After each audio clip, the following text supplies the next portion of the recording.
Hello everyone, I'm Terry Kumi. Welcome to the Gavel.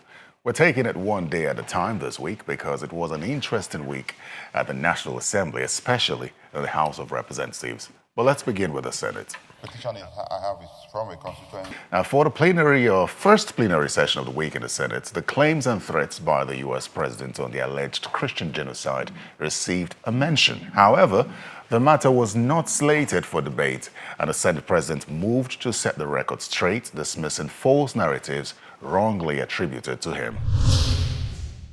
We must warn those on social media who continue to misquote and misrepresent people, or even ascribe quotes to people that never occurred.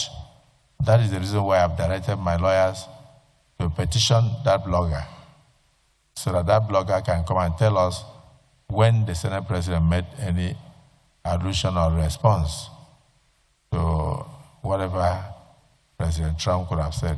Who am I to answer President Trump? It is the presidency that will answer President Trump. And all Nigerians are doing their best in that direction. Don't be scared. I can see. I said I'm not scared of Trump. I will say my mind. President of a country be scared? I'm a Nigerian. Nigeria is a sovereign nation. I'm a parliamentarian. I'm a deputy president. I can speak on behalf of Nigeria. I'm not scared of Trump. But do not allow others to speak for you. Don't be scared of Trump. We have not discussed the comment of President Trump in chambers yet. I know we will. And I believe we will. Those in support that we should in future discuss this comment say aye. Those against say nay. We shall. It's only then that the Senate President can make a comment. Now, for the rest of the week, no further mention or debate was made on the matter. Anyways, moving on. The nation's poor rail system amid the recent derailments was raised as a matter of urgent national importance, prompting a robust debate in the Senate. I also will further note that the line, which resumed operations on Wednesday, October 29th, after 3 months of suspension, has within just 4 days of service experienced a series of alarming technical failures, maintenance downtime on Thursday, a major mechanical fault on Friday that left passengers stranded until nearly midnight, and finally, a derailment near Agbo in Delta State on Saturday, November 1st, 2025. The poor condition of our rail line is a direct consequence and the direct result why our roads are failing, because movement of freight, goods and services on road takes a toll on the condition and the durability of the roads. And that's why my brother, the senator, overseeing FEMA, is having gray hair now, managing national roads, Senator Sahabiyahu, because the roads are failing. The volume of traffic, the volume of cargo moving north to south, south to north, is such that it's beginning to wear down on the condition of our highways. One thing this motion is seeking us to do is clear. It has drawn our attention on the importance of this rail line to the at least to the Nigerian rail line corridor. But when was this rail line constructed? When last was maintenance carried out on this rail line? This has been a very worrisome situation. There is no country that operates without a good rail system. And this will also, if we get it right, it will save our roads. And it will make it easy for goods and services to move through our ports and through the rail to their destinations. So I don't need to say more than that. But I thank the distinguished colleagues for this decision. So we will now set up the ad hoc committee. Your report is expected in 4 weeks. In addition, lawmakers resolved to direct the Nigeria Railway Corporation to immediately address the technical faults responsible for the recent derailments and ensure that the nation's rail system is fully restored to full operational capacity. Meanwhile, the Senate received a letter of request from President Bola Tinubu seeking a 1.15 trillion naira fresh domestic loan to help finance the deficit in the 2025 budget. The distinguished President of the Senate may wish to note that National Assembly passed a budget of 59.9 trillion, an increase of 5.25 trillion from the 49.74 trillion budget proposal by the executive. This increase created a budget deficit of 14 trillion. However, the proposed borrowing approved in the budget was 12.95 trillion, which occasioned an unfunded deficit of 1.1 trillion. It is therefore necessary to increase the domestic borrowing limit in the 2025 budget by 1.147 trillion to close this gap. Based on the foregoing, I wish to request for the approval of the Senate for the establishment of a 1,150 billion naira borrowing program in the domestic debt market to close the unfunded 2025 budget deficit gap. The new borrowing proposal comes barely 6 days after the National Assembly granted approval for President Tinubu's request to obtain a $2.3 billion external loan for the same 2025 budget. Now, at the second plenary session of the week, lawmakers resumed deliberations on the Sexual Harassment in Educational Institutions Bill, which is a concurrence legislation from the Green Chamber. Several lawmakers argued that the law should be expanded to ensure a broader protection against sexual misconduct. Sexual harassment issues to students. I think you should have universal application even to workplaces. So I suggest, with your permission, Mr. President, that we amend this to include sexual harassment not only in schools, in workplaces, and any other location. Because the evil is the same. And the logic of those who harass is the same. I think it's very important to protect our young, and not only young people, even elderly women have been sexually harassed. Sexual harassment goes both ways. Man harassing a woman harassing a man, in that order. So, my own proposition is that the law should be made in such a way that this sexual harassment covers all aspects of our engagement. A bill for now to prevent, prohibit, and redress sexual harassment of students in our educational institutions, and for related matters 2025, HB 1598, third reading, taken and passed. The bill provides that any individual convicted of serious sexual offenses faces jail term of a maximum of 14 years. It also states that an administrative head found guilty of not referring a sexual harassment complaint to the expected authority is equally guilty and could face a minimum of 2 years jail term.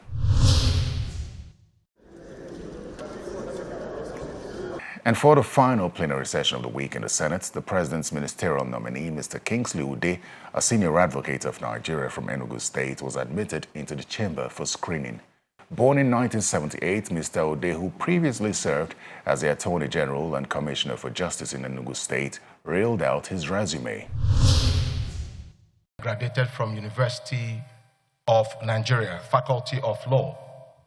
After that, I proceeded to National Youth Service, where I was posted to Adamawa State. I served in Tongo Local Government Secretariat as the head legal, because Tongo requested that I be posted there to set up the legal unit. After that, I proceeded to do my Master of Laws at University of Nottingham, United Kingdom, specializing in public international law. Then after that, I also earned a Doctor of Laws from Stellenbosch University, South Africa. The main issue in Nigeria today is the issue between Nigeria and the United States of America. That is the main current issue. because of your versatility, if I ask you, what in your opinion is the way forward? His Excellency, the President of the Federal Republic of Nigeria, Senator Bola Ahmed Tinubu, is already responding very well to that issue, appointing of ambassadors and pushing for them to be mobilized immediately, because truly it's more of a matter of diplomacy than law. My own is to commend the young man because he has done very well. Senators should be proud for Nigerians like this. This man at 43 is Attorney General of Enugu State. We need not to be asking him questions because from his CV, what is here? What is here? Allow me to speak my opinion. That is your problem. What is here? There's no order. I'm in the right direction. Please allow me to speak my opinion. I'm confining myself. What is here? I'm speaking volume about this gentleman standing here.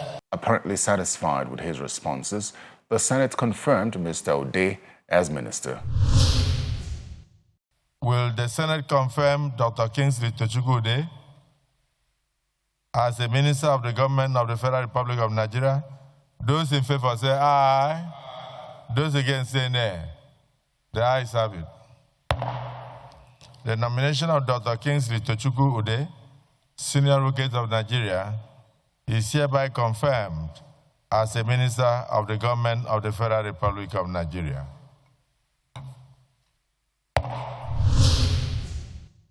Just before we get into the House of Representatives, let's make a quick stop at the gate of the National Assembly, which was shut for hours, as members of the Indigenous Contractors Association protested the non-payment of monies owed them by the federal government.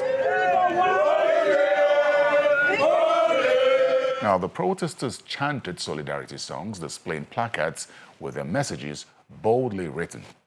According to the protesters, majority of the contracts they executed were constituency projects awarded by some members of the National Assembly. They called on President Bola Tinubu and the leadership of the National Assembly to urgently intervene. Last time they said they released warrant of 760 billion and they ought to do the cash backing within the week. Since then, to date, we've not received any payment, no cash backing and all that. So what we are demanding now is the payment. So if they don't pay, we will remain in this. Please, we remain in the streets. We will occupy different parts of government agencies to make sure that payment is made. They were eventually addressed by the Director of Sergeant at Arms at the National Assembly. We are going to take this message up. Authority is beginning to be aware of their protest, but it's on the wrong place. This place is not a place for protest. Meanwhile, the Senate has appealed to the protesting contractors to remain calm, assuring them that it will soon approve the president's request for 1.15 trillion naira domestic borrowing to settle outstanding debts. As we're having this sitting, there were people at the gate demonstrating. They said most of them are contractors who are awaiting payment. We have just approved domestic borrowing to the sum of 1.1 trillion, which is meant to settle indebtedness of contractors. The contractors have since the second quarter of this year been protesting the non-payment of money spent on the projects they executed for the federal government, and they vow to continue to occupy various government institutions and foreign embassies in Abuja until the government pays the debts. We'll be right back with the reaction of the House of Representatives to the protest. Welcome back to the Gavel. Now, here's how the House of Representatives reacted to the protest by the indigenous contractors at the gate of the National Assembly on Tuesday. Plenary commenced with the usual calm atmosphere, with the Deputy Speaker presiding. Criminal allocation of federal government lands. A motion of urgent national importance was taken, which created slight tension among members as they debated whether to assign the motion to an ad hoc committee or a standing committee. Prayers is to mandate the House Committee on the Public Asset to investigate the illegal and the criminal allocation of the federal government lands at the Lagos International Trade Fair Complex by the management in order to avert impending riots and implosion. A public asset is not being sold. There's a committee vested with the responsibility by this House to oversight the trade fair activities of the federal government. It's not being sold. A property is not being sold. We have started work. We have been there. And we are still going back for this same purpose. So for us now to say that we relegate this work we have done so far. The motion was eventually put to vote. Based on the original motion, those in support of the motion say aye. Those against say nay. The nays have it. It seemed like the tense atmosphere lingered as subsequent motions were rejected by lawmakers. Efforts to calm the members were unsuccessful, prompting the Deputy Speaker to call for an executive session. I think there is something bothering you want to discuss. So I will ask that the Chief will move that will enter into executive section. Chief will move that will enter into executive section, please. After about an hour, plenary resumed, and it became obvious that the agitation from members was in protest against non-payment of indigenous contractors. The lawmakers had said that the scene at the gates delayed their entrance into the National Assembly and resolved to adjourn sitting for a week for the federal government to address the matter. This House should do adjourn until next week so that the leadership will have an ample time to digest with the executive to find a proper and lasting solution of this problem. I will move that the matters on the order paper for today be stepped down till Tuesday next week, Mr. Speaker. Thank you. So, do we really have to stop sitting until we hear from them? Yes, Mr. Speaker. Amendment. Mr. Speaker, the urgency of the matter. There's a motion that has been moved by Honorable my Palace and seconded by the Chairman Rules and Business that based on the fact that the road is blocked by these contractors and that we will not be able to access here easily within the week, that we adjourn till next week to enable us consult with the executive and rectify this within 1 week. Those in support of that motion say aye. Aye. Those against say nay. The ayes have it. Hours later, a statement was released by the spokesperson of the House urging members to resume plenary the following day to receive a progress report. The following day, plenary began slightly later than usual. Lawmakers in their numbers waited in anticipation. The Deputy Speaker's arrival prompted chants from lawmakers calling for a closed-door session. Please, Executive session. 1 hour into the executive session, members appeared unhappy as they were seen exiting the chamber. 2 hours later, the Deputy Speaker in the company of the Chairman of the Appropriations Committee re-entered the chamber and the doors were opened to journalists. No mention was made of the reason for the executive session or any lingering situation as the Deputy Speaker read a letter from President Bola Tinubu requesting for another loan approval. I wish to request for the approval of the House of Representatives for the establishment of a 1,150 billion naira borrowing program in the domestic debt market to close the unfunded 2025 budget deficit gap. Afterwards, several bills were read for the first and third time, and the House adjourned plenary till Tuesday next week. Well, one thing is clear. The contractors say that majority of the contracts they executed were constituency projects awarded by some members of the National Assembly, and the members of the House are unhappy over the non-release of funds for their zonal intervention projects and non-payment of the indigenous contractors. Ultimately, this affected legislative activities in the House of Representatives this past week. Anyways, it's time now for Constituency Focus, where lawmakers speak on how they utilize their constituency funds. This week, we have Honorable Jeremiah Umaru, who represents Akwanga, Nasarawa Egon Wamba constituency of Nasarawa State in the House of Representatives.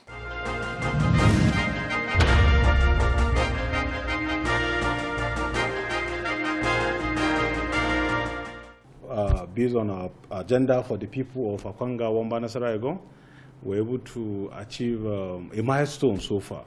So far, we've been able to distribute 1,000 fertilizers to our farmers because, and of course, 2,000 NAFSAT spray machines. The idea is to give to our farmers because most of our people are into agriculture, so it's just to support them in their farming activities. And of course, after that, we had training of youth.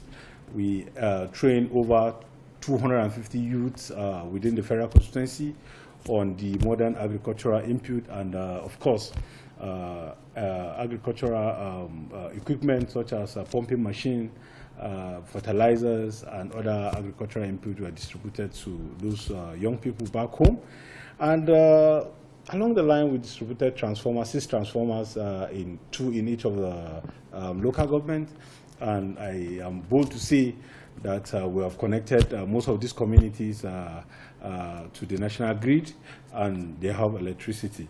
We have distributed solar street lights to communities across the federal constituency. We have also distributed vehicles. You know, most of the people that supported us, by the grace of God, we got opportunity, and we distributed cars over almost 30 cars to the young people to say thank you to them, and also to help them in their businesses. There are some of them, their businesses require vehicle mobility to help them, to assist them so that they can be able to stand on their own. We have done motion at the floor, we push motion at the floor for the repairs and fixing of the bridge, the Colaus bridge in Akwanga that linked to Plateau State. And I'm bold to say that that bridge immediately we moved the motion and was approved by the House. Immediately the Federal Minister of Works moved into action, and it was done. And aside the bridge, the road linking Wamba and Bokos in Plateau State, after moving the motion, it was a joint motion that was done by myself, Honorable Lalu and Honorable Leko. Immediately the contractor moved to site, and I'm bold to say that the work is going on, and the contractor is on site. And aside that, we have also moved other motions and bills, you know, that have direct impact on our people. One of the bills, in all, we have moved 10 bills. We have presented 10 bills for first reading. One of the bill, skills second reading, the one for the establishment of Agricultural Energy Technical Institute in Nasarawa Egon. The whole idea is to give our farmers who are into big-time farming a platform to expand in their businesses. And of course, we know about the renewable energy. So the idea is to be able to have an institute that will be able to, you know, provide technical support for that aspect. We also engage in scholarship for our young ones who are in the universities, in the higher institutions. We so far we've given up to 150 of our young people scholarship of 50,000. Yes, it's small, but for me, I feel it's a way of supporting them. Some of these students do not have anybody to help them, so we decided to give them this support to help them in their school and their studies. So far, about 150 of our young people got 50,000 naira each from us as intervention and scholarship. Of course, we had our young ones who were called to the Nigerian Law School, that went to the Nigerian Law School. Also, we supported them in the law school. Each of them we gave 100,000 just to cushion and to reduce the impact and the effect of the fees in the law school. And that we're still doing. We are compiling for the second batch of the people that will benefit from the constituency.